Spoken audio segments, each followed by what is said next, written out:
Thank you very much, Mr. Chairman, Ranking Member, and members of the committee.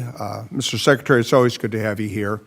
Clearly, we're focused on the reauthorization of the Farm Bill we do every 5 years.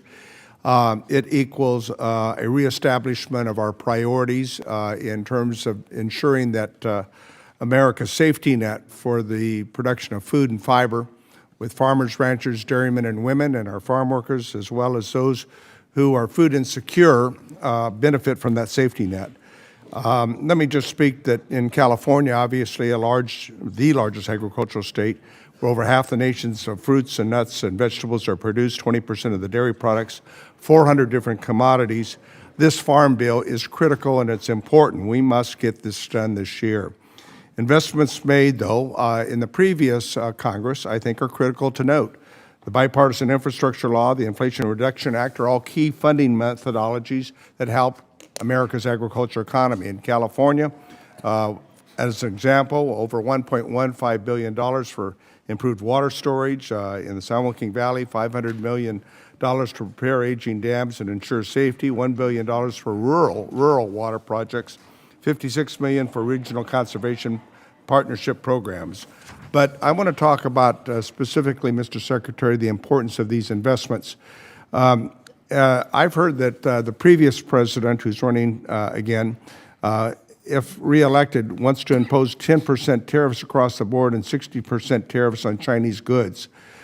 Given our importance of exporting agricultural products, I think this will just go back to resulting in a trade war. Would you care to comment on this and the impending impacts?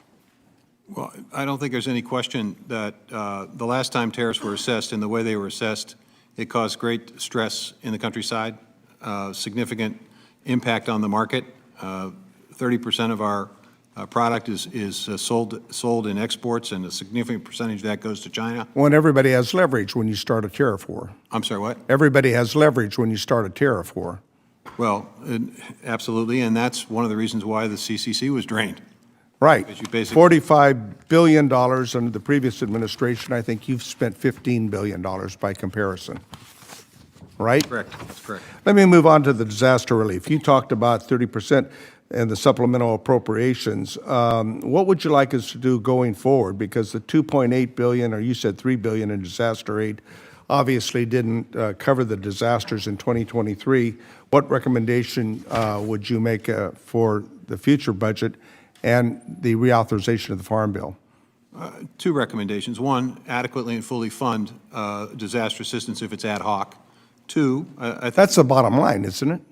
Well, it's a lot of money, but it's important to. But if you want to provide the disaster relief, you got to provide the funding. That's correct. That's correct. You have to provide the full money. And then secondly, I think it is important to have a conversation about how to create a structure and system that is less ad hoc and more permanent from a disaster assistance program. I think that, Mr. Chairman, I think you are interested in doing that, and I think there is some logic and some reason for that discussion. And the Inflation Reduction Act, and I believe that those monies have gone for good purposes under the Natural Resources Conservation Services, as you pointed out, to a number of programs that, frankly, are oversubscribed. But there is some talk about taking those funds and putting them for other purposes. What would the administration's view be on that, on the farm reauthorization measure? We feel very strongly that you got to maintain those resources because of the demand and because the resources that are available to all farms, not to a subset of American agriculture. It's important for us to continue to invest in conservation, and it's very, very evident that the countryside wants these resources because, as you indicated, they are significantly oversubscribed. You know, oftentimes under the USDA, the forest title gets, I think, overlooked with climate change and the impacts of fires throughout the West.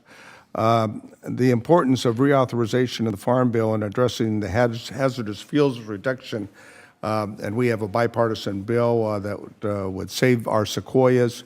What's your focus on how we deal with this challenge that we have in forests across the country? The Congress made a good down payment in the Bipartisan Infrastructure Law, which is allowing us to focus on hazardous fuel reduction in the West in particular. But we need to do more. Down payment, you need to continue to fund that effort.